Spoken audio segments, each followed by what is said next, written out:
Back to back, too. Wow. Warfare first, now Sinners. Let's get this out of the way. On a personal level, I give this movie a 10. But on an objective level, to try and review it, it's a 9 out of 10. It's very, very good. I saw it in IMAX, digital IMAX, so it was 276 to 190. Unfortunately, I have seen screenshots, the 143 by 1 version, and man, oh man, if it wasn't for the fact the nearest true IMAX theater is like 3.5 hours away, I'd totally drive there and back, but it's just, I can't afford that level of gas. But all right, so let's talk about Sinners. So Sinners stars Michael B. Jordan in an all-star cast, and it's basically about a couple bootleggers in the South during 1930s Jim Crow era who open up a juke joint, and then vampires come in and shit breaks loose. Now, this movie is filled with a bunch of impressive technical feats, impeccable acting, and the biggest element of them all, fucking amazing musical scenes. Like, seriously, Ludwig Göransson is a masterful composer who flexes on screen as well as everybody else. And look, I'll admit it. You know what? No, let me get to that in a bit. Let me talk about the great aspects of this movie. The action's pretty damn good. The cinematography, for the most part, is really, really damn good. You know, the writing's good. Everyone here brings their A game, and there's so much flavor, and there's so much black flavor. Yeah, okay, yeah, and I get it, but still, black flavor in this movie. You know, it's so good. There's so much soul and blues, and there's just so much to love about this movie. Really, there's so many deep scenes so many deep themes that can be found here, and then there's one scene, and for those of you that seen it, you know that one scene I'm talking about. That is seriously probably one of the best sequences I have seen in any film in the last decade. For those of you that know it, you know what I'm talking about. But for those that haven't seen it, I won't spoil anything, because that is something you need to go into blind, because when you see it unveil in front of you, oh my goodness, it is truly a sight to behold. Now, let's get into some of the criticisms, both warranted and unwarranted. Now, this movie is basically being called Black from Dusk Till Dawn. Is that true? Kinda. Yeah, I mean, I think it kind of is true. You know, Ryan Coogler has made it very clear that From Dusk Till Dawn is essentially one of the main inspirations behind this movie. And if you yeah, sure, if you break it down to the most barest essentials, like seriously, the skeleton of both those movies, yeah, sure, they're pretty much very similar, but it's the execution of it that is wildly different. So for people calling this Black from Dusk Till Dawn, yeah, that is technically true, but I feel like that's very disingenuous. Because here, one of the big elements is the music and the culture. That really is a big element, culture.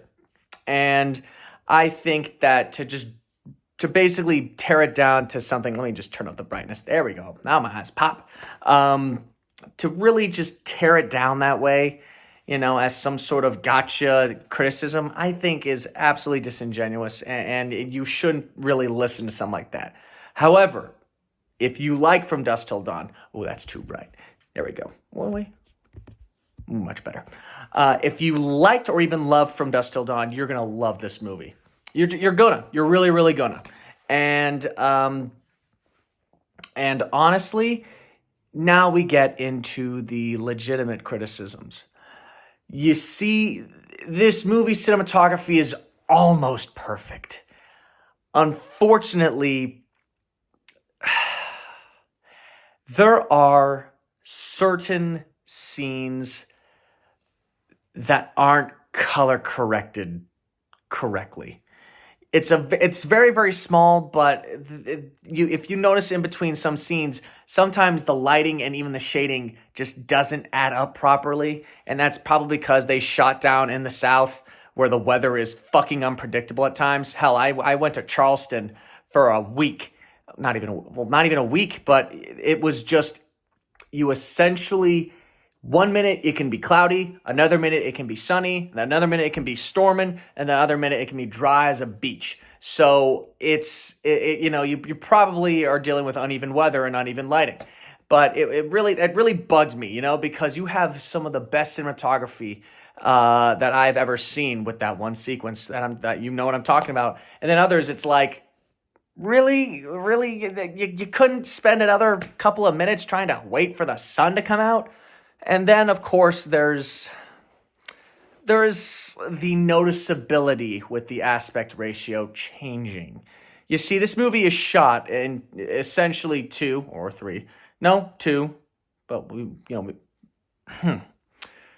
it's shot in 276 by 1, and then it switches when the IMAX aspect ratio kicks in. Now, Christopher Nolan has had this issue for a bit, but he switched from 235 or 239 to 220, so that way when the switch happens, it's not nearly as noticeable. But with such a skinny aspect ratio that 276 is, it basically expands to 143 or 190, making the switch to those sequences like extraordinarily noticeable. Now, I'm a sucker for that cinema shit, so I basically am just kind of like, I notice it. Unfortunately, I notice it. And it's a double-edged sword. On one hand, it's like, this sequence is grander. It really is on the nose. This sequence is grander, and you must take it in fully. On the other hand, it's like, well, you're taking me out of the movie to acknowledge how grand this scene is. Why did it need to be shot with such a wide aspect ratio? But that's me bitching. If you care about that kind of stuff, then yeah, that's gonna be a bit bothersome.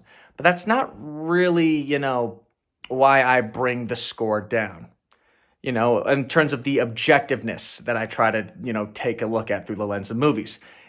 The actual real criticisms actually kind of come towards the end when, the whole vampiring comes out. You see, there's a couple things that I noticed that don't make sense. For example, during the climax of the movie, people, of course, die. However, there are people that were lingering in the background of shots during some moments. Essentially, there are people that were there, but they never got much focus on. So when they die, you really, you never notice that. So it's like they had cannon fodder for the good guy side, but they were never really established because they were either out of focus or way off into the background. So it kind of made for a slightly jarring experience when people started dying, and you're like, wait, who the fuck? Oh, right, they were in the background, out of focus in like a shot like 30 minutes ago. I forgot about that. And then there's a couple cliches that happen at the end that eventually are brought back for the amazing end credit scene. That's like, oh, of course that's going to happen. Of course. It's like this movie was built with so many non-cliches, and then it just kind of leans too heavily into the cliches, and it's really bothersome. And then, of course, this movie has a Return of the King syndrome, where there's like 3 to 4 different endings, and it just drags on a little too long. A little too long. It's... I get it. I get why there's a sequence at the end. Not the mid-credits scene then, not the actual ending of the movie, but the ending before that with one of the characters. I get why it's there. It deals with the themes and it makes sense. But considering what we went through to get there, it's like, wait, really? So we're continuing? Like, it just, at times it felt a bit superfluous. And I really feel bad calling it superfluous, because it's a truly great sequence, and it does fit the theme of sin and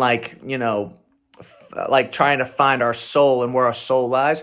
I get it. I get why it's there, but it felt like it kept dragging. It felt like there were a lot of false ends. So other than that, I don't think that, a slightly too long, like when I mean slightly too long, I mean it in the barest sense possible. It felt like it dragged at the end a little too long.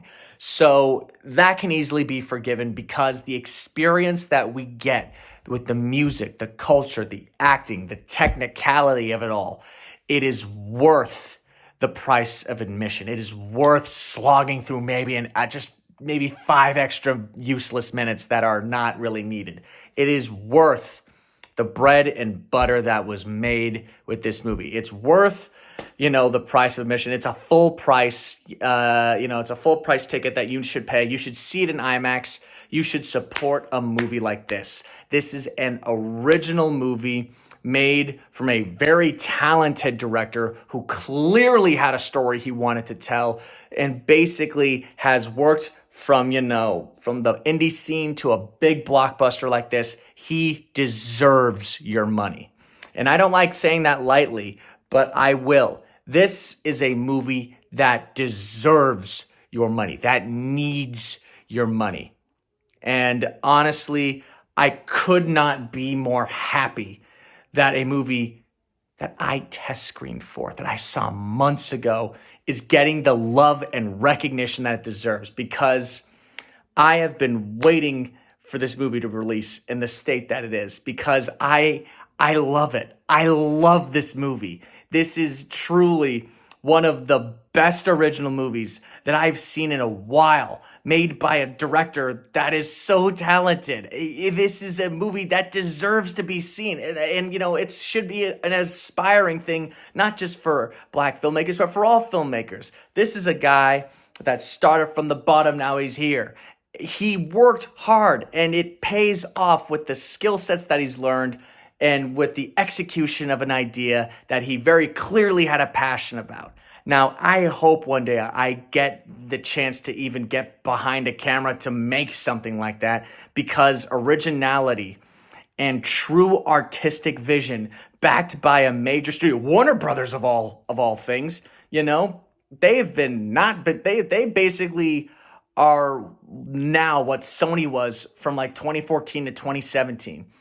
They actually allowed a real filmmaker to get behind a camera with a large amount of money and execute his vision in a way that was well-meaning, well-intended, and well-executed. And I could not be more proud of Ryan Coogler as a filmmaker, because he was, and pardon my French here, but he was flexing on them haters, because this was a fucking great movie, and I really, really hope you guys go out and see it and support it. Whether you watch this now while it's still in theaters, or when you're watching it on streaming, or buying it on digital and 4K, years down the line, support a movie like this, because it deserves your fucking money and your time.